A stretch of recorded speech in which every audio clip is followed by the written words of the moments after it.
já que ele vai passar os canais que você pode adquirir, a maneira que você pode. Além dos muros, né? Ele trouxe o 1 e o 2, ele trouxe a estratégia e ascensão de um escravo e restauradores de sociedades destruídas. Incrível, pastor. É muito especial esses dois livros. A gente vai poder abordar isso depois um pouco, mas é fruto de um tempo muito difícil, um tempo de recuperação depois de um acidente muito grave que eu tive. E a gente precisa aprender que todo ambiente hostil para Deus é um ambiente de frutificar. E foi isso que aconteceu comigo, esses dois livros. E o terceiro que está por vir, na verdade, eles são um livro só, que eu tive que dividir em 3, porque não dá para fazer um livro aí de 600 e tantas páginas, ia ficar até complicado lançar um livro nessa magnitude. Mas, por estratégia mesmo, nós dividimos em pré-muros, muros e pós-muros. Ou seja, pré-projeto, a execução do projeto e depois o pós-projeto. Mas é por isso que o primeiro é um pouco menor, 20 capítulos, e o segundo é maior, são 28 capítulos. Exatamente pelo fato que, por mais que você planeje, a execução sempre te apresenta muita coisa superior àquilo que você planejou. Então, esses livros aí são de um presente que Deus me deu, porque é com base na história de Neemias, mas sempre olhando como um homem há 2.500 anos atrás conseguiu revolucionar e fazer um projeto tão espetacular, sem as ferramentas que nós temos hoje, na sua grande maioria voltada à área de gestão e planejamento. Elas foram mapeadas em si pós-revolução industrial, e mesmo depois de ser mapeadas, quando você olha para a história dele, como ele executou, ele não foi na base da espiritualidade, ele foi na base da racionalidade. Deus deu para ele um projeto e ele fez algo tão extraordinário que a Bíblia registra 2 homens que foram a governadores de alguma província. O primeiro foi José, porque interpretou um sonho e foi dado a ele a condição de gerir e ser o governador do Egito. Foi dada a autoridade para que ele execute o projeto. Neemias é diferente. Ele recebeu o projeto e executou tão bem que ele ganhou a condição de governador da província de Jerusalém. Uau. Tem gente que é apegado à posição e tem gente que é apegado a projeto. É verdade. No caso dele. Incrível, pastor. Pastor, e para quem está aqui nos assistindo, qual é a arroba do senhor para encontrar o senhor? Então, no meu Instagram, né, é @pr_, aquele risquinho embaixo, Ricardo Souza, já vai aparecer lá. É isso aí. O que o senhor não é? Porque o senhor é pastor, é escritor, é empresário. Que o senhor não... Eu não consigo ser autossuficiente na salvação. Continuo dependente da graça. E não tenho reserva nenhuma com Deus. Ainda me acho muito... Eu tenho esse sentimento de me achar ainda fazendo muito pouco para Deus. Eu poderia ainda... penso ainda como é que eu posso fazer muito mais. No caso do livro, realmente foi incentivo de algumas pessoas, como o pastor Eliseu Rodrigues, e pastor Adson Belo, pastor José Brandão, homens de Deus, e o segundo pelo pastor Hernandes Dias Lopes, homens que me ensinaram que você tem muito conhecimento. Eu olho muito, vi a história de cada um de vocês, o conhecimento que vocês carregam é extraordinário. Ah, mas o senhor... A revelação que cada O senhor tem uma bagagemzinha pesada, hein? Hernandes. Então, na Meu realidade... Deus! Na realidade, foram essas pessoas que prefaciaram esse livro, são pessoas que Deus me deu de presente, como amigos, e o reverendo foi um presente a mais ainda, porque prefacia o meu livro alguém que eu utilizei uma das bases dele, que é a de Neemias, também como um ambiente ali de fonte de informação, mas é uma referência, né, para a gente no ambiente teológico. E ele olhou para mim e falou: Ricardo, eu quero ler os 2 livros antes de fazer o prefácio, porque você me fez olhar Neemias de uma outra forma. A gente precisa entender que quando a gente trata do ambiente docente, a pessoa inovadora ela traz contextos, ideias e vamos dizer, conceitos que a gente nunca viu, a gente já fica impressionado. Isso porque muita gente se debruça na parte dos estudos, na parte docente, na parte da pesquisa. Só que quando você enxerga que a Bíblia ela não é um ambiente simplesmente de pesquisa, ela é a própria palavra de Deus, que ela, às vezes, decide se revelar uma pessoa simples, não douta, uma pessoa leiga. E aí você olha para isso e entende que ninguém, por mais simples que ele seja na sua estrutura intelectual, nas suas formações e nas suas graduações, se Deus resolveu revelar alguma coisa para eles, é importante. Eu lembro, faço rápido, uma análise. Quando nós sentamos para jantar, estava eu, o pastor Adson Belo e o reverendo Hernandes Dias Lopes. Eu agradeci por ele ter prefaciado, fui levar a cópia dele. Ele falou: Ricardo, não tem nada que agradecer, foi uma honra poder prefaciar uma visão de Neemias, uma revelação de forma diferente. E eu estou aprendendo, porque o dia que eu parar de aprender, o meu ministério morreu. Vindo isso de um reverendo como ele, que tem Uma referência mais, nacional, né? mais de 150 livros escritos, só para você ter uma ideia. Uma das maiores referências do Brasil, né? Isso, e aí você enxerga assim, que realmente, primeiro, você tem ali um ambiente do que Deus revela para você, e aí tem um segundo ponto, que é uma coisa que foi me estimulado muito. Qual é o tipo de legado que nós deixamos? Grandes homens de Deus passaram, mas eu te garanto que muitos homens de Deus antes de nós, desde a fundação da Assembleia de Deus, Daniel Berg e Gunnar Wingre, não tiveram estrutura ali no ambiente da preparação mesmo literária para poder deixar coisas a mais. Hoje você pega alguns hinos compostos, por exemplo, por Frida Wingre, são extraordinários no conceito, verdade. entre eles o hino 126, que ela escreve com o filho querendo sepultar o filho com o corpo do filho no porta-mala do carro. Uma história muito forte. Então você imagina quantas outras histórias não poderia ter deixado legado. Todos nós podemos deixar legado. E se eu puder deixar legado de alguma forma, esse é um dos exemplos. Um dos maiores pregadores, que foi Spurgeon, deixou um legado brutal.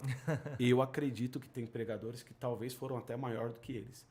Mas como ele deixou muito mais legado, o registro ficou muito mais intenso. Verdade, pastor. Pastor, nesse período inicial aqui, então, a galera está assistindo aqui. Hoje a gente veio aqui para falar um pouquinho acerca do senhor, do seu trabalho, da sua pessoa, o que tem Deus feito através da sua vida e o que o senhor tem transmitido, de Deus tem dado para o senhor tem dado para as pessoas. Quem é o pastor Ricardo Souza? De onde ele é? Casado com quem? É de que igreja? Quem é essa pessoa que está aqui hoje? Pastor Ricardo Souza vai completar 40 aninhos. Uau. Né, meu amor? Minha esposa Um tá homem de lado meia lá. idade. 40 aninhos. Tá bem, pastor? Tá bem. Tá bem.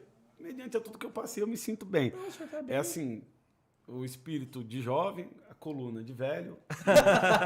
E a estética de jovem. E a estética eu tento ainda manter alguma coisa, né? Tento manter ainda alguma coisa nesse sentido. A esposa sempre ajuda um pouco, né? As nossas esposas ajudam um pouco. Eu nasci em berço evangélico. Meu pai, pastor do Madureira. Que legal. Meu pai foi um dos grandes pastores ali do Campo do Brás, que faz parte do Ministério da Assembleia de Deus, Ministério de Madureira. Muito amigo do pastor Caires aqui de Jundiaí, presidente aqui do Madureira em Jundiaí. E eu cresci nesse ambiente pastoral. Meu pai é pai de 3 filhos, eu sou o caçula. Ele sempre pastoreou e depois foi para a vice-presidência do campo, onde ele desprendeu ali muito mais agora a liderança sobre líderes, o pastorado de pastores, né? Que aí é um ambiente um pouco mais complexo ainda. Mas ele era um pacifista, um homem de uma intimidade com Deus absurda e impressionante. E ele ministrava isso sobre nós. O grande desafio na transição de gerações, eu tive isso acontecendo de forma muito clara para mim. Tem gente que é cristão, tem gente que é pastor, mas poucos conseguem fazer com que o filho se apaixone tanto a alguma coisa quanto ele. 2 coisas que meu pai me deixou muito clara como legado. Primeiro, a parte de exercer o ministério.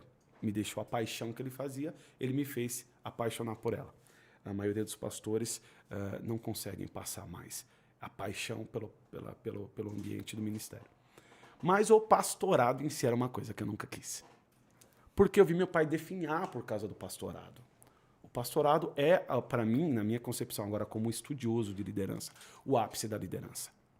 O ambiente da igreja comparado com o ambiente corporativo são 2 coisas completamente diferentes umas das outras, apesar de que exigem certas características e qualidades, mas são completamente diferentes. Enquanto você tem um ambiente corporativo que trabalha no ambiente da punição e da recompensa. A pessoa trabalha, ela é recompensada, a pessoa não trabalha, ela é punida. É um mindset total. A pessoa adentra a corporação, ela precisa respeitar, e não somente respeitar, mas abraçar aquilo que nós chamamos de missão, visão e valores. Missão, aquilo que a empresa quer ser, valores, visão, como ela quer ser, E valores é aquilo que permeia a forma como ela vai ser. Isso são as estruturas de marketing que envolvem a missão, visão e valores. Você faz no ambiente corporativo um processo seletivo e atrai o melhor da sociedade para compor o seu quadro. E todos trabalham no mesmo objetivo. Aí você vem para o ambiente eclesiástico, que você tem ali um líder que não pode sequer demitir ninguém. Ou seja, ele está ali para orientá-los. Primeiro, fazer com que eles queiram ir para o céu. E segundo, encaminhá-los para lá. No ambiente corporativo, a pessoa querer recursos, querer se estruturar no ambiente financeiro, você não precisa forçar ninguém a isso. Né? É natural. Agora, fazer com que a pessoa enxergue a graça, o ministério, e a ida ao céu como realmente o objetivo, e depois guiá-lo para lá, é um grande desafio. Primeira coisa. Segunda coisa, qual é a mão de obra que ele tem? Diferente do ambiente corporativo, que faz o processo seletivo para atrair o melhor da sociedade, a igreja faz o apelo e atrai o pior da sociedade. Tudo aquilo que a sociedade e o Estado não consegue alcançar, não consegue atingir, não consegue regenerar, porque todo o sistema carcerário brasileiro ele não é feito para regenerar, ele é feito para afastar o agressor da sociedade agredida. Então, eles abrem mão desse tipo de caso. E aí a única instituição que tem poder de adentrar certos locais, como cadeia, e abraçar esse tipo de agente que foi desprezado pela sociedade ou expurgado da sociedade é a igreja. Então a igreja abraça o ex-viciado, o drogado, aquele que tinha problemas na justiça e uma infinidade de outras situações e traz para dentro da igreja. Essa é a mão de obra do pastor. É esses que ele vai ter que gerir e cuidar. Então, a igreja, ela é, apesar de ser um cesto de lixo da sociedade, daquilo que a sociedade não consegue regenerar, ela joga para a igreja. A igreja ela é um processo de regeneração, um processo de reciclagem daqueles que vêm. E o pastor está na frente disso.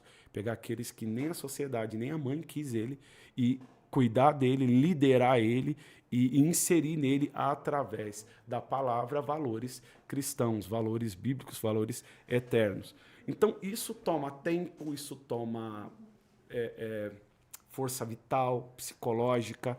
Graças a Deus que tudo bem, aquilo que ele não consegue alcançar, como o ambiente corporativo alcança, graças a Deus que a liderança pastoral tem a pessoa do Espírito Santo e a ferramenta da palavra que vai até a divisão da alma e do espírito, onde a psicologia, a psiquiatria não consegue tratar. Graças a Deus por isso. Mas o desafio é muito pesado.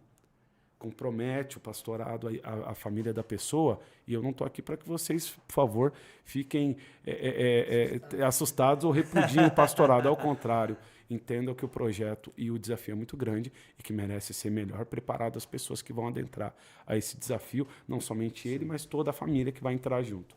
Então, meu pai sofreu muitos desafios, mas foi um grande pastor, de uma excelência muito grande. Mas eu, vendo, já não quis o pastorado, porque era um desafio muito complexo. Então, até mesmo em algumas lições de liderança, eu trago algumas lições do meu pai que eram espetaculares.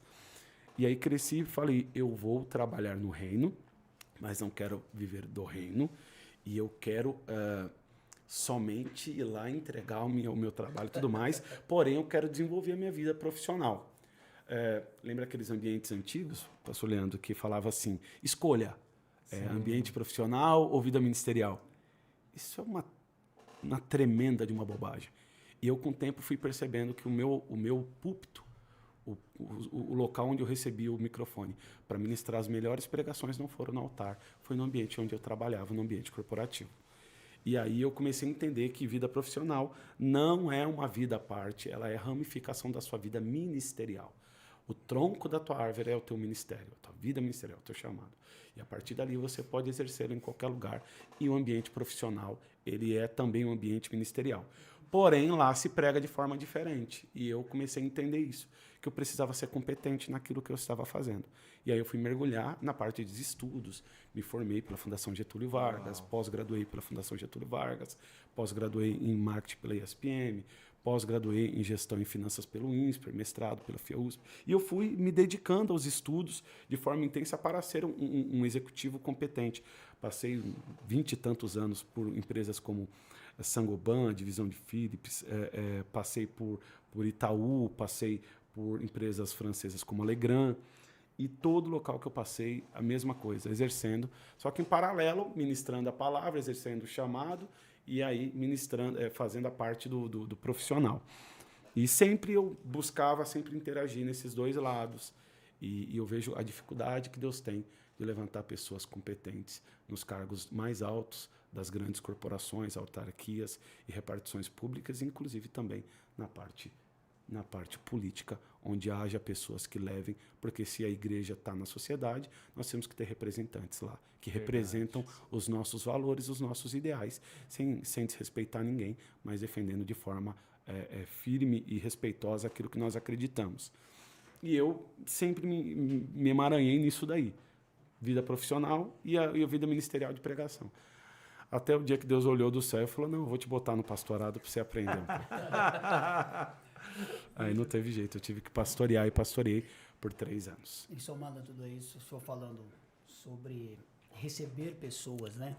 O pastor, além de ele trazer essas pessoas para perto, fazê-las entender que o bom para elas, ou o necessário para elas, é aceitar o céu, é viver para estar com Cristo na eternidade, o pastor ainda para ter pessoas ao lado dele, para o auxiliar, né? Para que ele possa transmitir um pouco da carga, para ter amigos, auxiliares ali, ele precisa fazer as pessoas ainda entender o que elas são capazes de desenvolver dentro da igreja, no seu ministério, naquilo que ela de fato, ela pode agarrar como uma verdade para a sua vida e ajudar esse pastor que o ajudou a ajudar outras pessoas. Então, usando uma linguagem aqui espiritual, ela entender qual é o propósito que Deus colocou diante dela, para que ela desenvolva o seu papel dentro da igreja, ajude esse pastor a levar essa carga tão pesada, então ele desperta essa pessoa e ela entende qual é o propósito e ela começa a desenvolver dentro dela aquilo que, de fato, ela não percebeu que ela é capaz de realizar. O problema é nós entendermos a seguinte situação, como aconteceu com Neemias no meu livro, eu falo isso de forma muito clara. Deus não desperdiça a capacidade. As pessoas caem nesse maior erro. Eu preciso estar capacitado no ambiente eclesiástico para poder exercer qualquer projeto. Sim. E isso é um pouco arriscado. Eu acredito muito no ambiente do planejamento, porque eu também defendo e vivo disso. A minha empresa é uma empresa de planejamento, de organização de recuperação judicial, mas também de planejamento e perpetuidade das empresas.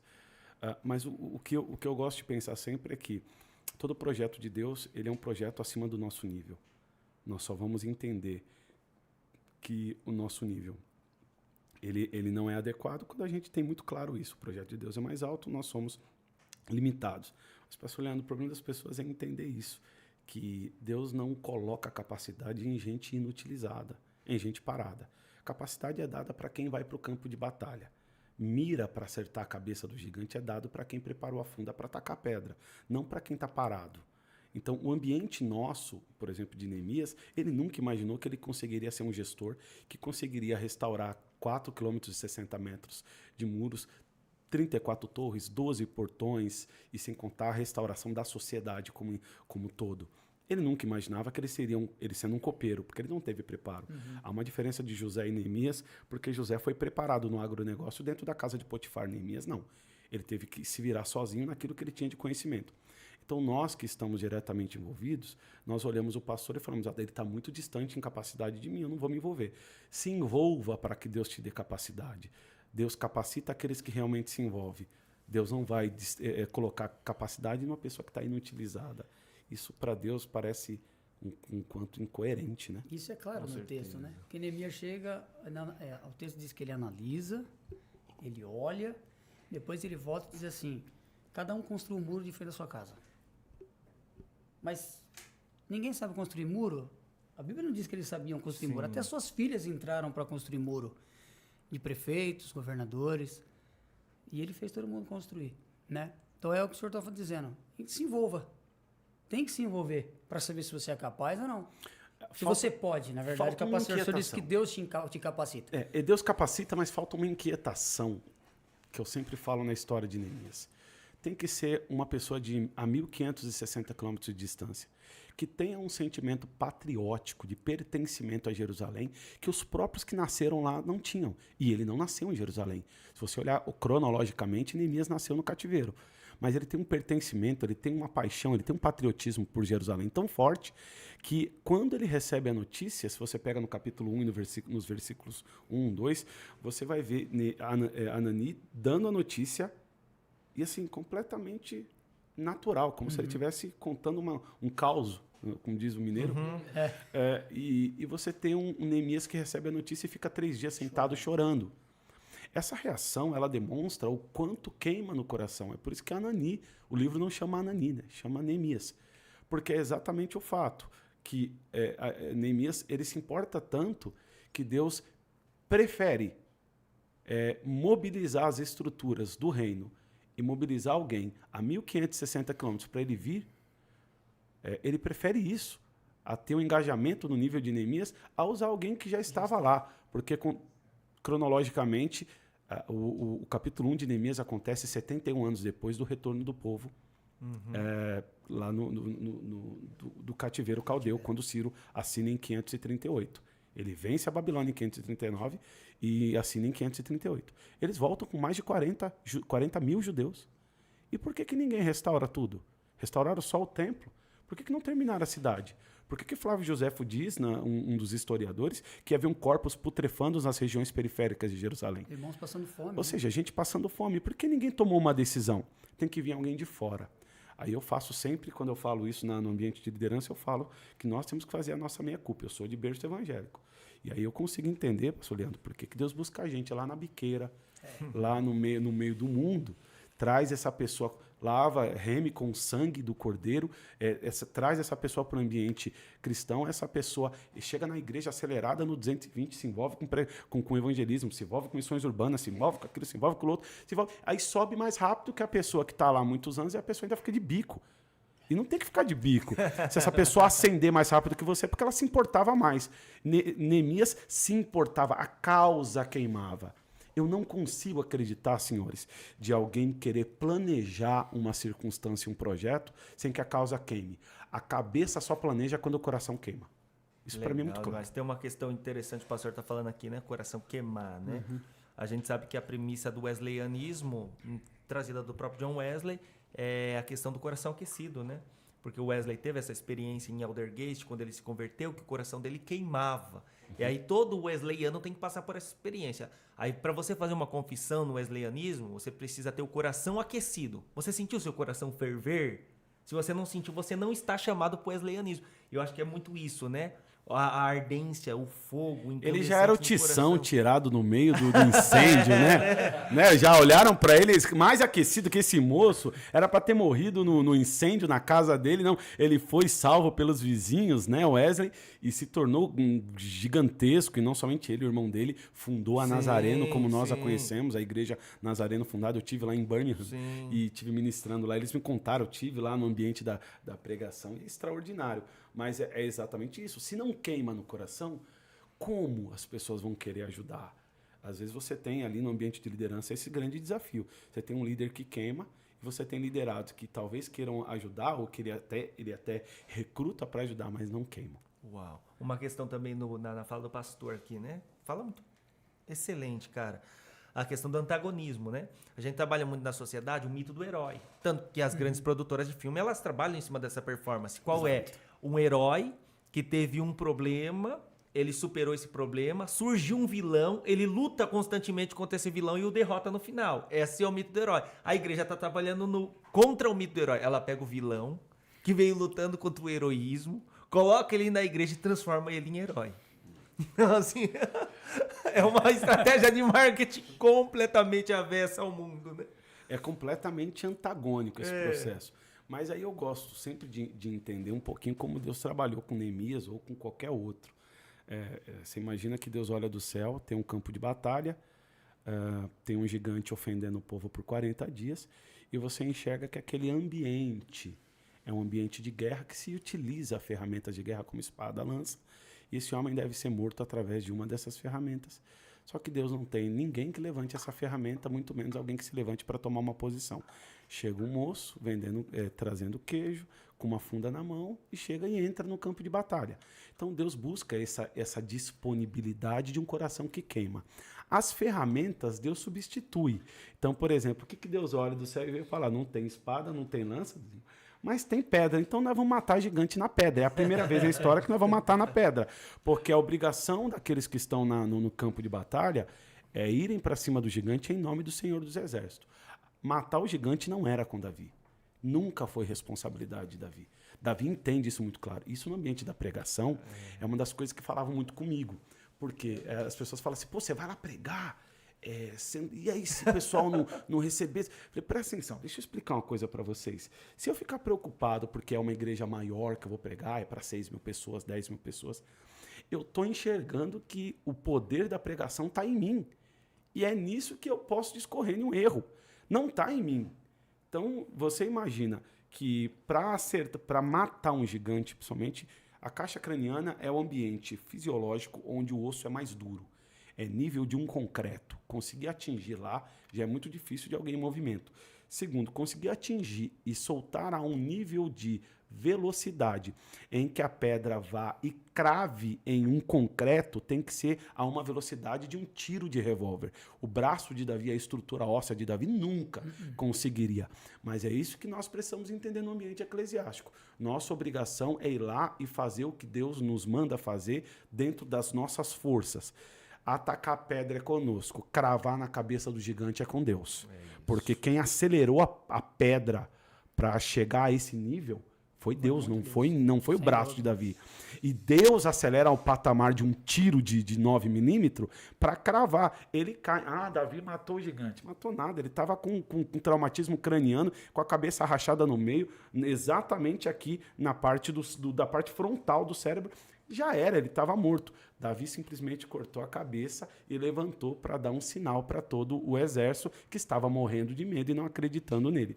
Então eu vejo que tanto Neemias quanto Davi passam por a mesma situação que a maioria dos nossos cristãos e os irmãos que estão na igreja precisam entender. Queimou no coração, levanta. Vai lá e faz. Se disponibiliza. Prepare-se ao nível que você puder dentro da sua realidade intelectual e das suas limitações. E ataca a pedra.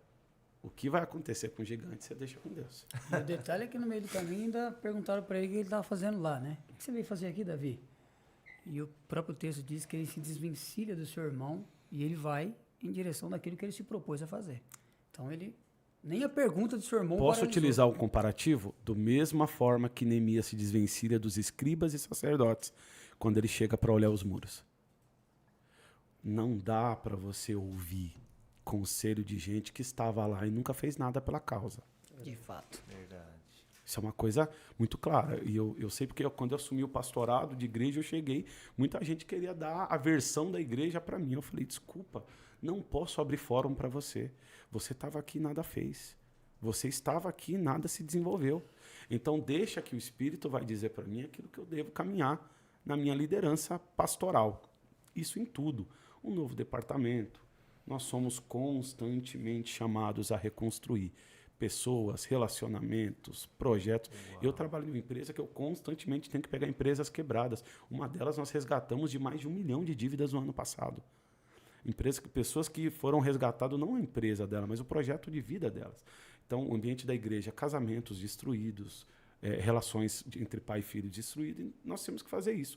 Resgatar, trabalhar em cima desse tipo de pessoa, tipo de situação. Então, se nós somos reconstrutores, nós temos que ter essa sensibilidade de entender que o caminho de algumas pessoas que foram um caminho de desgraça, conosco, na nossa atual conjuntura, com a nossa atual maturidade, pode ser um caminho de sucesso. Então, eu nunca posso receber o conselho de certas pessoas que trilharam certos caminhos talvez de frustração.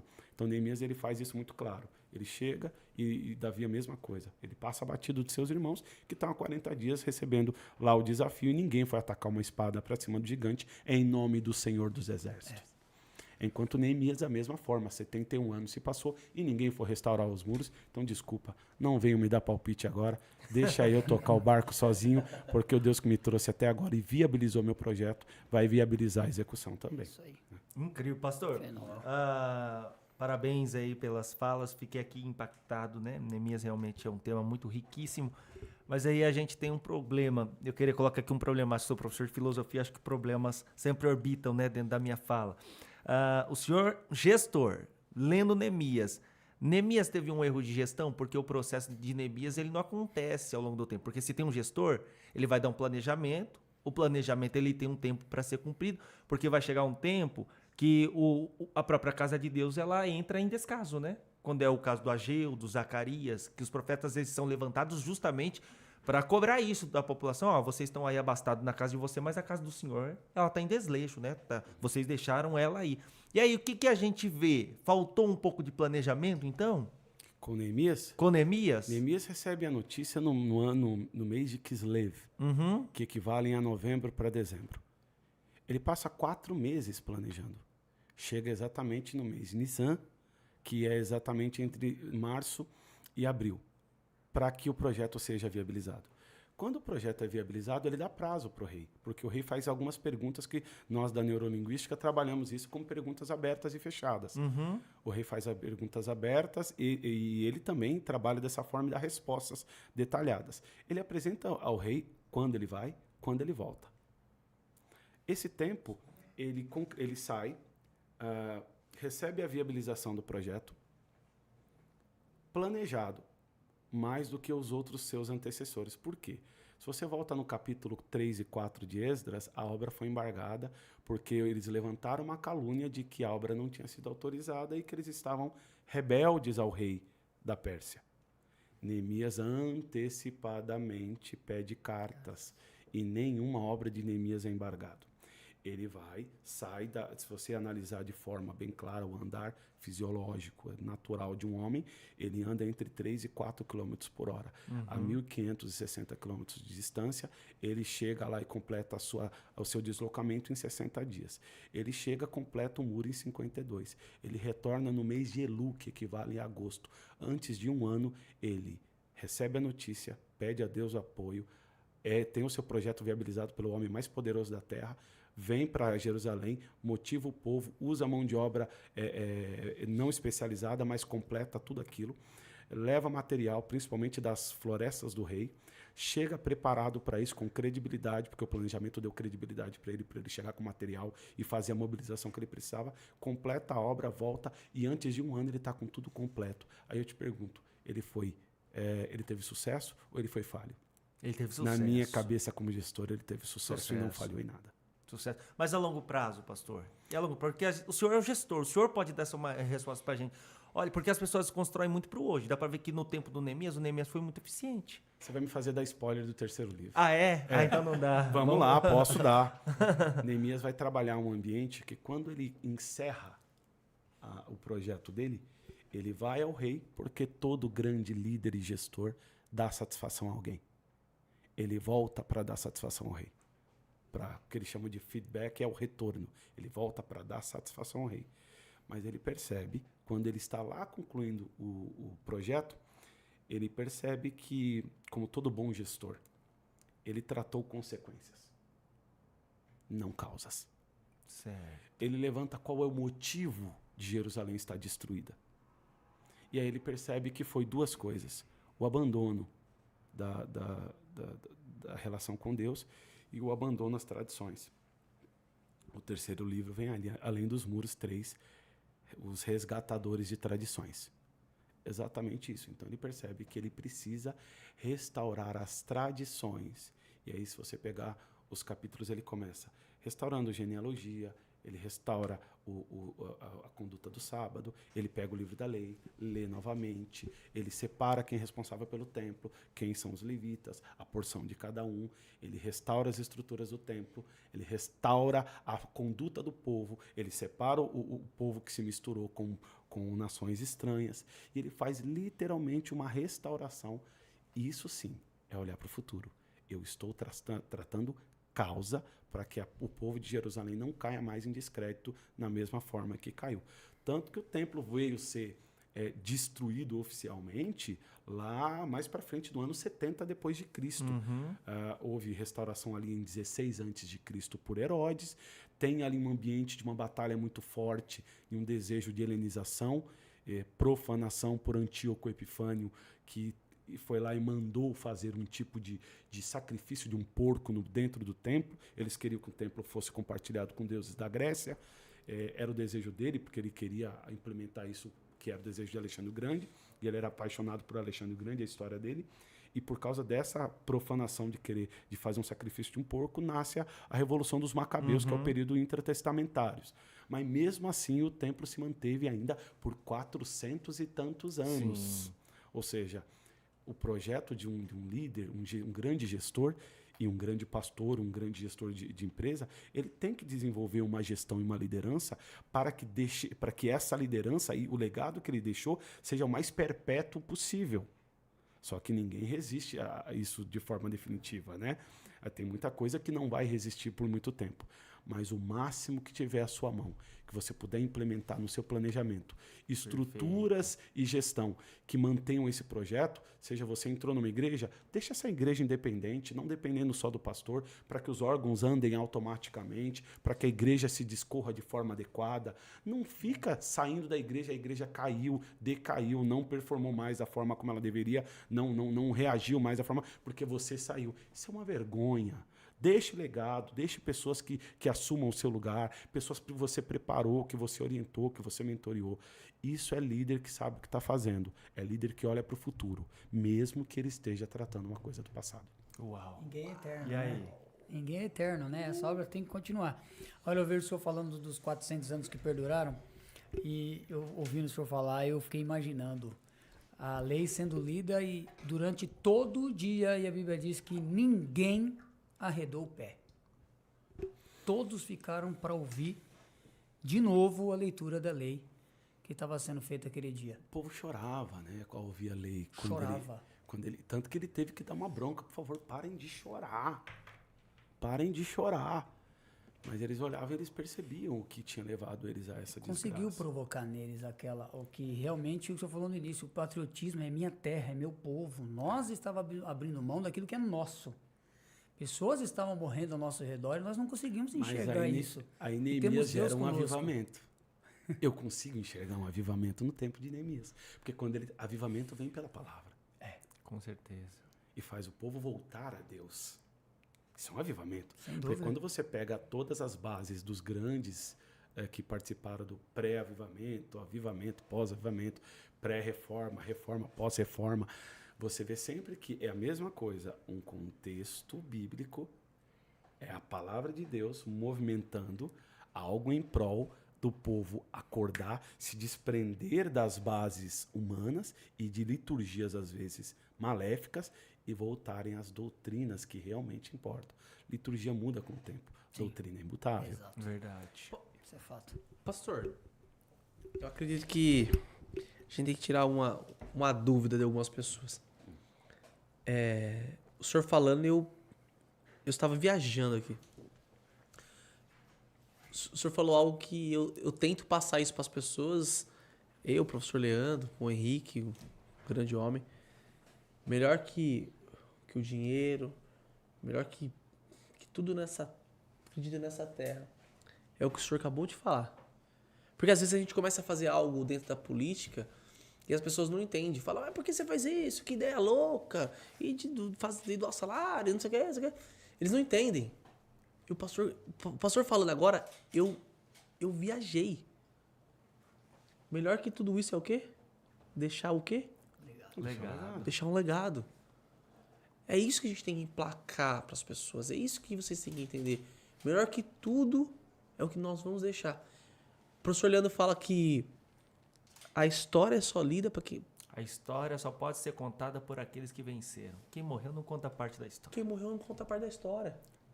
Então, não é mais bonito a gente deixar um legado? Não é lindo deixar um legado? E demorou muitos anos para mim entender o que era deixar um verdadeiro legado. Eu tive que apanhar muito do professor Leandro para mim entender o que era legado. O que era a essência. Porque falar, vamos deixar um legado. É legal. Mas para deixar um legado a gente tem que morrer. Bem dizer. Vamos. Depois você morre. Essa é a realidade que eu penso. E eu fico na minha cabeça. A hora que o pastor falou, eu falei, meu Deus, cara. Que loucura. Vereador, professor, Henrique, professores que estão aqui, né? Neemias, ele faz algo extraordinário quando ele pega e separa o muro em partes. Ele coloca cada pai de família como supervisor de uma parte dos muros e coloca para eles o seguinte: terminem essa parte dos muros. Vai ser a sua família que vai fazer essa parte. Ou seja, daqui 60, 70, 80 anos, o seu neto vai lá e falar, meu avô fez isso. Uau. É legado gerando engajamento. Verdade. Isso é uma estratégia de marketing. Isso é uma estratégia de marketing, mas funciona. E isso há 2.500 anos atrás. Funciona. No ambiente da política, nós sempre enxergamos que nós temos aqui um período de 4 anos de qualquer mandato, né? Tirando ali alguns mandatos específicos, por exemplo, de senador, mas do Poder Executivo nosso são 4 anos. E aí você tem um homem que entra e começa a desenvolver um projeto. Esse projeto não dá para completar. O próximo que entra, em vez de dar continuidade, porque você consegue criar legado em cima de legado. Sim, É verdade. sim, Eu não preciso matar o legado de ninguém para eu poder deixar o meu legado. Agora, exemplo, né? O governo Lula, ele não governa. Ele trabalha em cima da gestão Bolsonaro. Ele não tá fazendo nada que é novo. Isso. Ele está fazendo tudo que o Bolsonaro fez. Tanto que o próprio Joaquim Barbosa colocou, Lula está se bolsonarizando, né? Esse ambiente, por exemplo, da gestão anterior com essa, que são extremamente antagônicos, mas o que foi deixado pela gestão anterior, eu agora vou te falar como alguém da área de finanças, foi extraordinária. Foi um legado muito forte. O governo atual vai colher muita coisa disso? Vai colher muita coisa disso. O que ele precisa entender é que ele pode deixar o legado dele sem corromper o legado anterior. E isso em qualquer instituição. Um executivo que entra numa empresa no lugar do outro, um pastor que entrou na igreja depois do outro. Que é difícil. Que é difícil, né? Ele já sorriu. Que é difícil. Ele já sorriu. Sejamos claros, por que não honrar quem passou? Por que não honrar? A igreja não começou na tua mão. Porque se tivesse começado na tua mão, ela não estava do tamanho que está hoje. É verdade. Então nós precisamos honrar quem vem antes da gente. E qual a melhor forma de honrar? É olhar para ele e falar, olha, o Henrique pastoreou antes de mim e ele acertou em muita coisa. E errou em outras. Perfeito. Mas nós temos o problema de exaltar o erro para comprometer os acertos. Ah, é mais fácil falar que ele errou, né? É mais fácil. Eu posso pegar todos, desde do retorno, inclusive pegar antes deles, até mesmo o tempo da intervenção militar no Brasil, depois da devolução do poder em 1984, Constituinte de 88, cada governo que veio, cada um apresenta uma veia mais forte. E no ambiente de empresas, da mesma forma. Tem pastores que ele tem uma veia mais forte para a parte de missões, um pastor que tem uma veia mais forte para o lado de eventos, uma veia mais forte para o lado do departamento infantil. Então, você pode, sim, se utilizar isso. É o que acontece?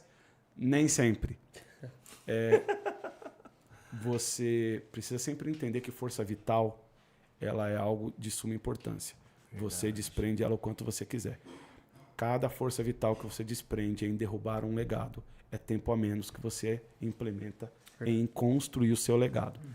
Então, eu gosto muito que Neemias fica constantemente sendo abordado e assediado para ele sair dos muros e vir tratar alguns assuntos.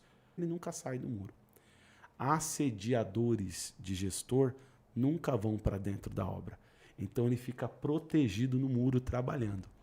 Porque ali é o ambiente que afasta a gente preguiçosa, nó cega, que só quer especular e atrapalhar o projeto. Se tem uma coisa que eu aprendi fique no ambiente da construção, da reconstrução, do trabalho, da dedicação. Ali é um ambiente que afasta, repele gente preguiçosa e nó cega, né? Uau. Ou seja, não saia do seu propósito. Se Não. Deus colocou diante de você, abraça e vai embora. Segura Incrível, essa. não é então. isso? Fica ali, fica focado. Uma coisa que eu vejo muito assim, por que eu usei a questão Neemias, né? A minha primeira formação é sociologia, eu sou um sociólogo de formação matriz, né? E eu gosto muito de olhar principalmente a Revolução Industrial e a maneira como as empresas elaboraram para que elas pudessem hoje deixar o seu legado. Sim. Por exemplo, existem plantas que estão aí sendo trabalhadas há 200 anos, a planta da Ford. Sim. Há 200 anos a Ford trabalha a mesma planta. É incrível. Como você consegue deixar uma planta que vai perpetuar 200 anos sendo trabalhada? E assim, eu vejo muito que as grandes instituições, elas trabalham isso. Uma planta em que, independente em que geração você esteja, na geração de 10 anos depois, 20 depois, 30 depois, 40 depois, 100, 200, você vai estar trabalhando naquela planta. E a empresa não saiu daquilo, e fato é que está dando certo, que a empresa está lucrando, se desenvolvendo, crescendo, expandindo, está indo para outros países. E é essa questão que eu queria perguntar para o pastor, eu acho que ficou muito claro, né? O Neemias conseguiu fazer isso, né? Ele fez uma planta que através de um esforço divino, uma questão mais espiritual, ela permitiu com que fosse atravessando o tempo e ela chegasse até os dias de Jesus e chega até os nossos dias atuais, né? Porque toda vez que a igreja vai falar de construção e vai fazer campanha acerca disso, quem que é o ícone? O muro. O muro, Neemias. Então, assim, o cara conseguiu, cara, atravessar a história e dizer assim, ó, você pode começar o seu projeto, mas a matriz sou eu. A matriz sou eu. Então, é incrível, fantástico. E eu queria que o senhor, nesse momento aqui, falasse um pouquinho mais de uma causa pessoal. O senhor falou que o senhor passou uma experiência incrível com Deus, na questão de um acidente que o senhor teve. Tem como falar? É uma coisa muito pessoal. Lógico, não posso falar. Só queria fazer uma observação do que você falou. Olha que interessante. A Ford trabalha, e o Fordismo é uma das linhas de disciplina de estudo da teoria geral da administração.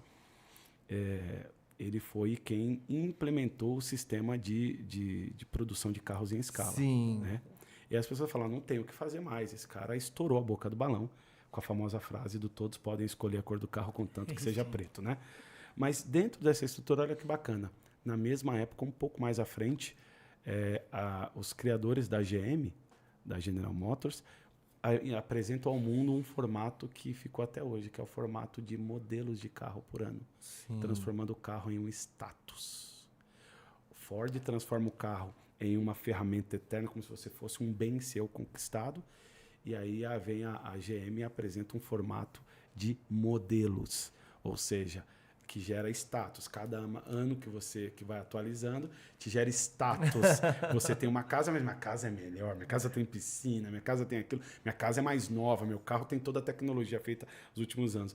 Ou seja, ele não precisou destruir o legado do Ford, mas eles apresentaram um novo legado. Eu acho isso muito bacana. Incrível. No ambiente da...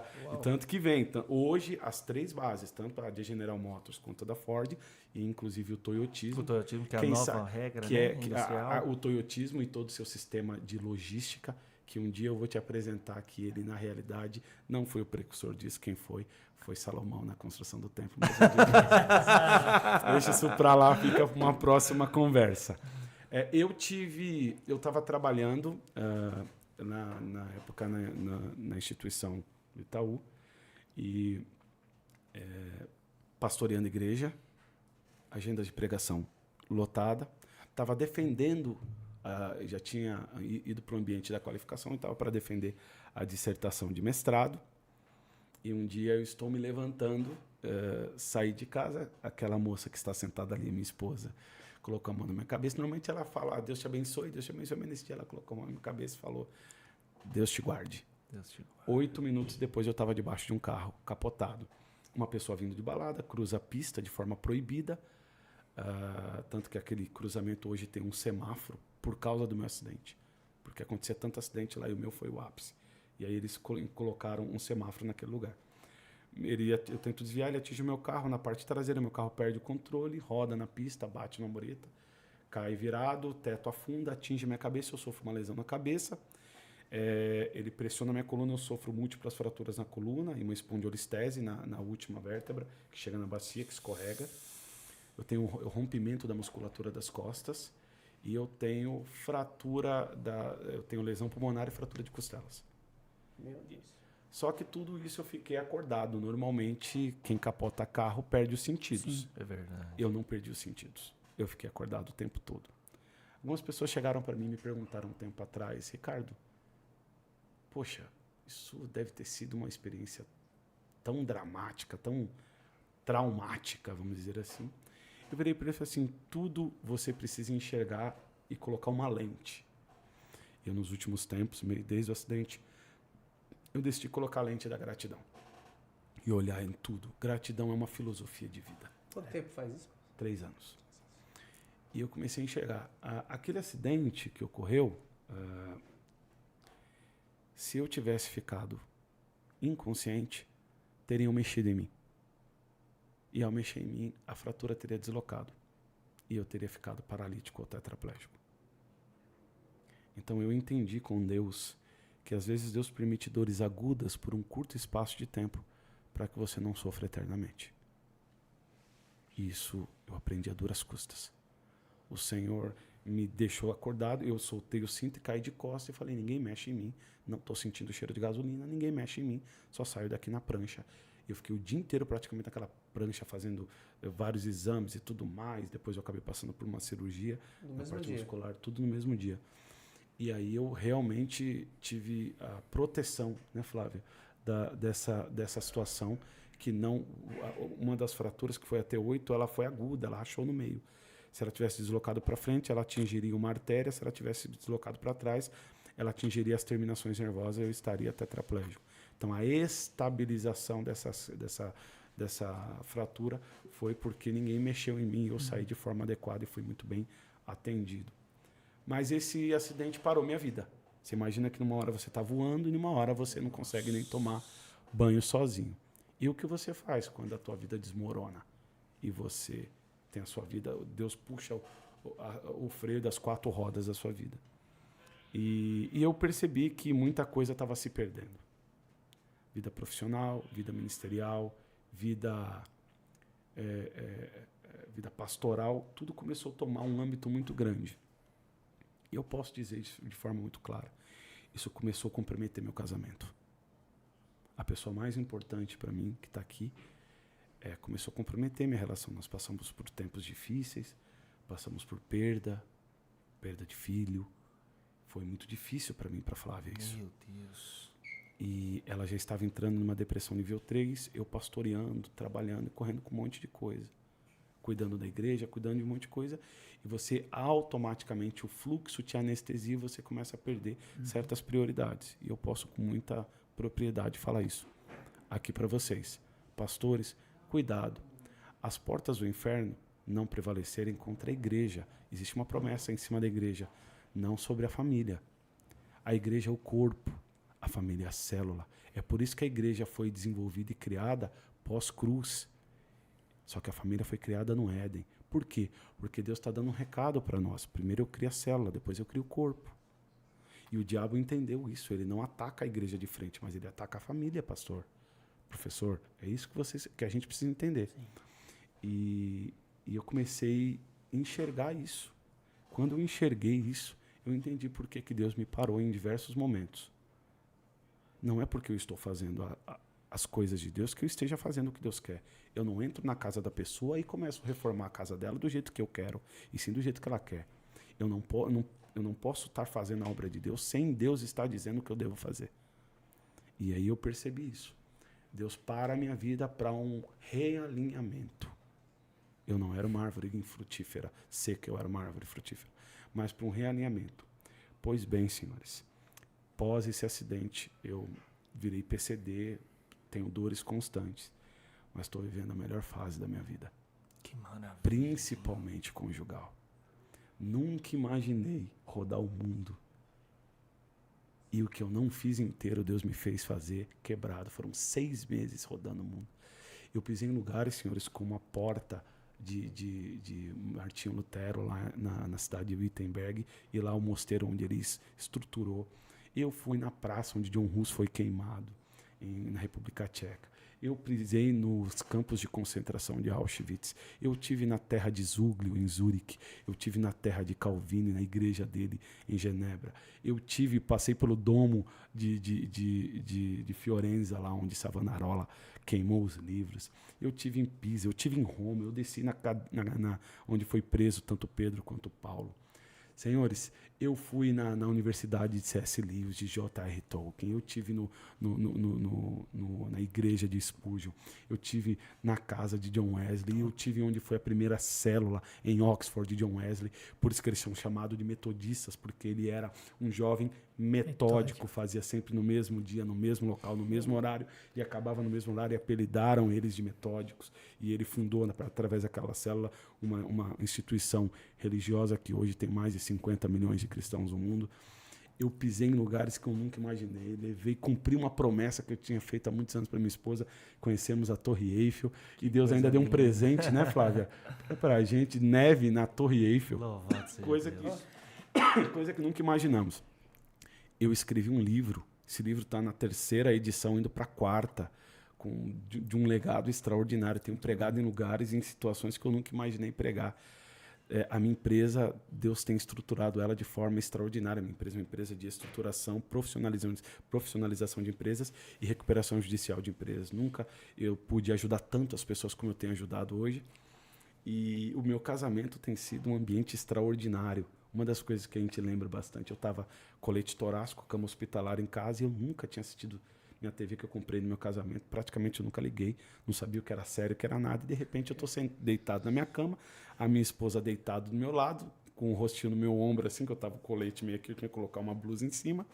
E a gente assistindo um filme romântico, comendo uma pipoca, uma coisa que eu nunca vivi de forma tão intensa com a minha esposa, que eu sou tão apaixonado por ela. Ou seja, mesmo depois que quando eu achei que... Falei, Deus, não tem como mais meu ministério ser... E Deus falou, realmente. E aí, sabe o que eu lembro um pouco, professor? Eu lembro o capítulo 3 de Esdras, com o povo chorando e o povo sorrindo com as novas bases do templo. E eles falando, poxa, vai ser lindo os novos, os que não viram o templo de Salomão. Os que viram falando, nunca vai ser igual. Aí Deus toma Ageu e fala, não quero igual, mas garanto que não vai ser inferior. A glória dessa última casa vai ser maior. É exatamente isso que eu estou vendo. Que coisa linda. O Leandro sabe que eu me arrisco a escrever, né? Que de vez em quando eu mando uns rascunhos para ele lá. Professor, escreva. E nesses últimos dias, eu sentei e comecei a me ver um tema na cabeça. Acho que esse eu ainda não mandei para você. Eu me arrisquei a escrever um livro com o tema Minha Casa, Meu Jardim, baseado em Adão e Eva. Maravilhoso. E eu tô lá mexendo nele. E eu tô ouvindo o senhor falar isso do casamento, Quase de saiu, viver né? família. E eu tô lá mexendo. Daqui a pouco eu mando pra você, Vai dar uma sair, olhada lá. vai sair. Minha casa, meu jardim. E hoje acho que é bacana a gente ter isso muito claro e o recado para as pessoas. Nenhum sucesso fora de casa justifica dentro de casa. Mas Deus, ele dá sempre o equilíbrio. Nós precisamos não perder a sensibilidade do equilíbrio. Nós que pegamos a peixeira, como diz o povo lá do Nordeste, e riscamos o chão e imputamos limite às coisas. Poxa, se a própria Bíblia diz que o Espírito é sujeito ao profeta, ou seja, está dizendo que o profeta tem poder de imputar limites até mesmo a certas situações do mundo espiritual, por que não do mundo físico, do mundo racional, Sim. em prol disso. Eu sou muito avesso, eu gosto muito de Paulo, mas não gosto daquela história do não ter minha vida por preciosa. Porque várias pessoas... não existe a quinta, a sexta, a sétima viagem de Paulo. Foi trocada por epístolas. Verdade. E eu não consigo acreditar. Ele foi avisado que não era para ele subir para ser preso. O estrago que Paulo fez com 3 viagens missionárias, imagina se ele tivesse feito 10. Então, sim, senhores que levam a preciosa semente, vocês são preciosos. Você que trabalha no reino, cuida da sua saúde psicológica, fisiológica, seu casamento. Cuidem de vocês, se preparem, porque vem dias difíceis aí. E os homens de Deus precisam estar preparados para esses grandes desafios. O senhor está falando de cuidar da saúde. Eu hoje sou um usuário de bolsa de ileostomia, né? Passei um processo difícil também. Já vai para 12 anos que eu faço uso disso. Eu já ouvi dias, por exemplo, de eu ter uma agenda e eu dar entrada às 8 da manhã com crises e eu ficar ali o dia inteiro. Doutor, já estou de alta, pensando já na agenda à noite. E o corpo extremamente debilitado. O Leandro acompanhou de perto, eu saí de 85 quilos para 59 em 40 dias. Meu Jesus. Foram 40 dias trancado dentro do hospital. De UTI foram 26. Num quarto de isolamento são 10. Eu fiquei 4 para 5 dias com infecção generalizada. E eu preocupado em sair de uma crise dentro do hospital para ir pregar. Porque eu tinha uma agenda. Aí você pergunta, você foi? Fui. Saí às 18, às 19 eu estava entrando dentro da igreja. Aí um pastor disse assim, nunca mais faça isso. Porque qualquer um poderia ter pregado lá. Não acho que se você não estivesse lá, Deus não estaria falando. É um perigo isso, né? É uma linha tênue. Entre não vou abrir mão do meu chamado e tenho que tomar cuidado com a minha saúde. Flávia, quando eu estava tomando café da manhã no domingo e passei um pouco de mal, fui para o médico e a doutora, uma senhorona do São Luís, lá de Anália Franco, gente boa, olhou e falou assim, fica aqui, pedir uns 2 exames. Pediu. Quando voltou, falou, interna ele que nós vamos operar. Eu tomei um susto. Falei, não, tem que pregar hoje. Ah, vai pregar. Calma que eu vou pregar. Ela falou, filhão, teu apêndice tá com 9 centímetros, tá indo pra 10, vai suporar, vou ter que rasgar você de cima a baixo. De jeito nenhum, você vai subir, esquece. Então, olha a nossa cabeça. Passar peixeira no pastor. Temos que tomar. Não, ela vai passar, vai rasgar de cima a baixo. E eu tenho um irmão de um parente meu, de um irmãozão meu, que passou por isso. Então, quer saber? Não, para. Quieto facho. E eu fiquei lá meses, né? Me recuperando meses. Quando eu comecei a me recuperar, eu entrar na fisioterapia, entrou a pandemia. Aí lascou de vez. Eu nunca mais prego na minha vida. Não. Acabou, meu Vou chamado. esquecer de mim. A gente, às vezes, tem aquele medo de, poxa, perdi o time. Verdade. Mas isso foi na sequência, pastor? O senhor sofreu um acidente? Na após... sequência veio a pandemia. Não. Aí veio a pandemia e o senhor depois teve apêndice.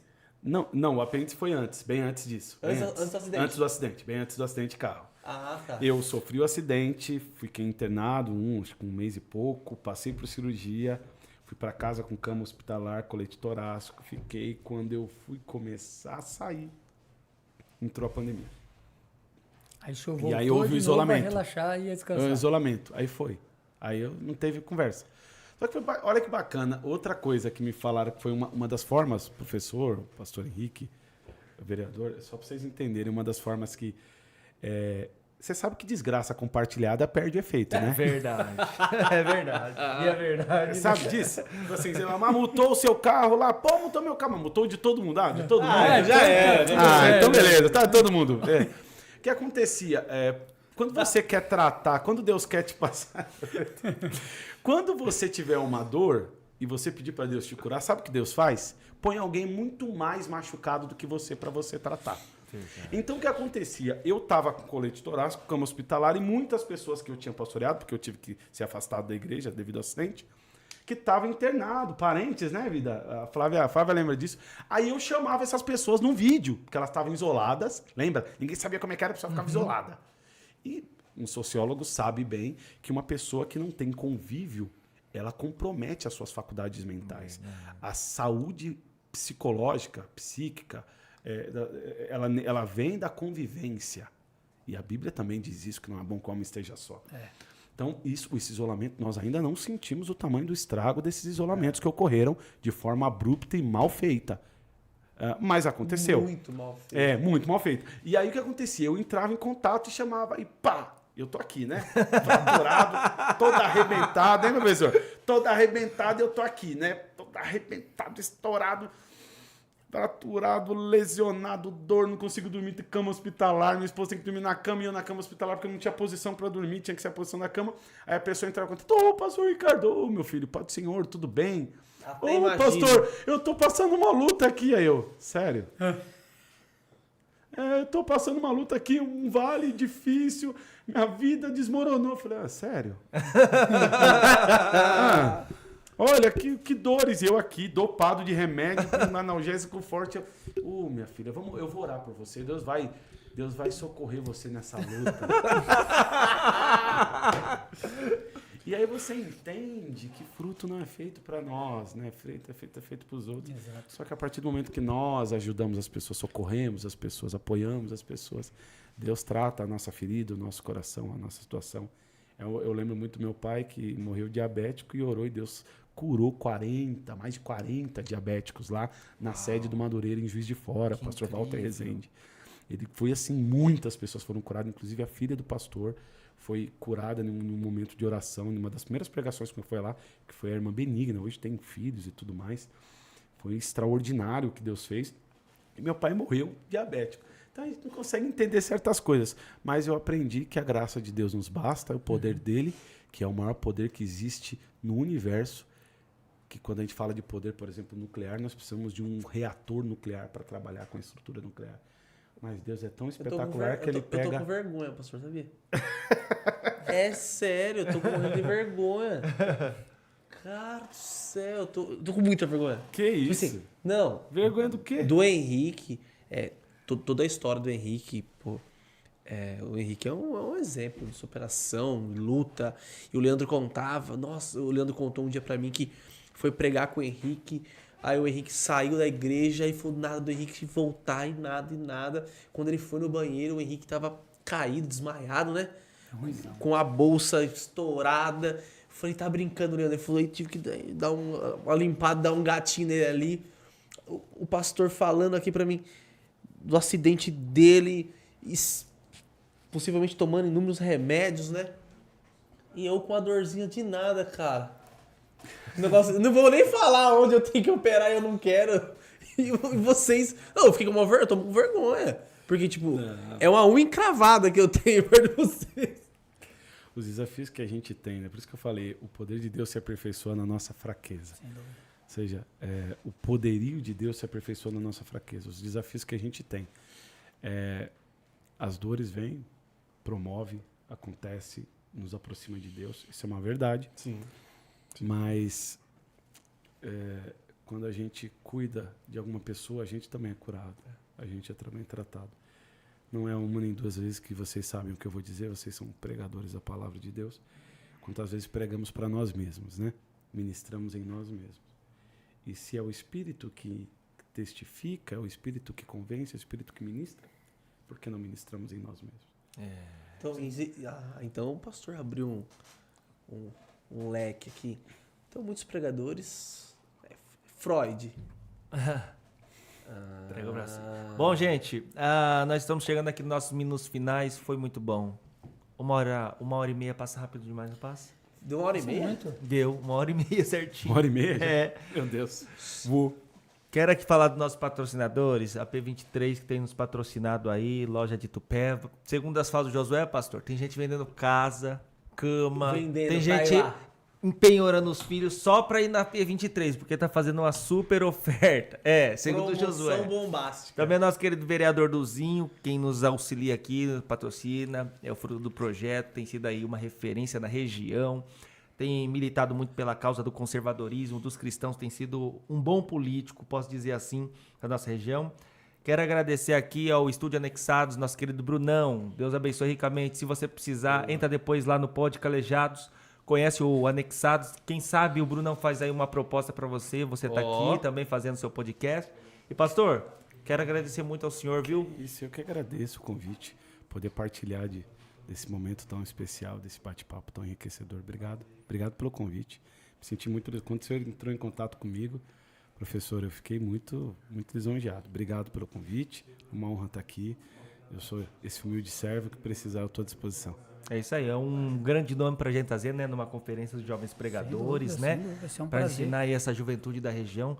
Saiba que o senhor está agora no nosso hall de queridos e será sempre solicitado com frequência. Aqui nós temos o estado vicioso e o senhor estará aqui, pode ter certeza. Henrique, quer dar suas palavras finais? Eu quero dizer que, como eu disse no início, eu disse que nós iríamos crescer e realmente eu saio daqui um pouquinho mais alto. Cresci um pouquinho. Prazer ouvi-lo. Prazer. As suas experiências somaram muito para mim. Isso aí. Enquanto o senhor falava aí, eu fui só recapitulando o passado e juntando algumas coisas do presente. Deus em Cristo te conserve, te abençoe, o senhor, sua esposa, nossa irmã Flávia, uma alegria conhecê-los, tê-los conosco aqui. E que o senhor prossiga trazendo sempre ensinamentos assim que nos fortaleça, nos faça crescer. Porque é o legado que o senhor está deixando aí. Deus te abençoe Esse é grandemente. o nosso pastor. Duzinho? Pastor, muito obrigado. Muito obrigado por me ensinar. O senhor me colocou no trio hoje, essa é a verdade. O senhor me colocou no caminho. Deus usou a vida do senhor hoje. O senhor pregou para mim aqui hoje. Muito obrigado. A sua esposa, Flávia, Deus abençoe a vida de vocês. E fique aí, acompanhe as séries que vai vir futuramente. Que tem algo bom vindo aí. É isso aí. Pastor, quer dar as palavras finais? Só tenho a agradecer, que Deus abençoe vocês, que todo projeto, toda boa obra seja próspera da mão de vocês. Fiquei muito feliz, estava falando com a Flávia sobre o projeto, só que quando você explicou um pouco melhor ainda, aí nos deixou mais felizes ainda. O reino está repleto de pessoas muito capacitadas, tem muita gente boa, mas às vezes as pessoas não têm iniciativa ou procuram projetos que tenham boas iniciativas, com credibilidade, que possam levar a isso. Não só os valores cristãos bíblicos, mas também com muita sabedoria né? Não somente com conhecimento, com entendimento, mas com sabedoria. Sabedoria é uma coisa que não se acha em a faculdade. Ela está na base, o temor a Deus é o princípio, né? Então, que Deus abençoe vocês. Vocês têm um intercessor aqui, eu e a Flávia, em todos esses projetos, em que outras pessoas que viram aqui possam abençoar cada vez mais a vida de vocês e contem com a gente. Amém. Obrigado pelo carinho. Obrigado você que esteve aqui com a gente. Obrigado, pastora Flávia. Deus abençoe ricamente. Você também está no nosso coração.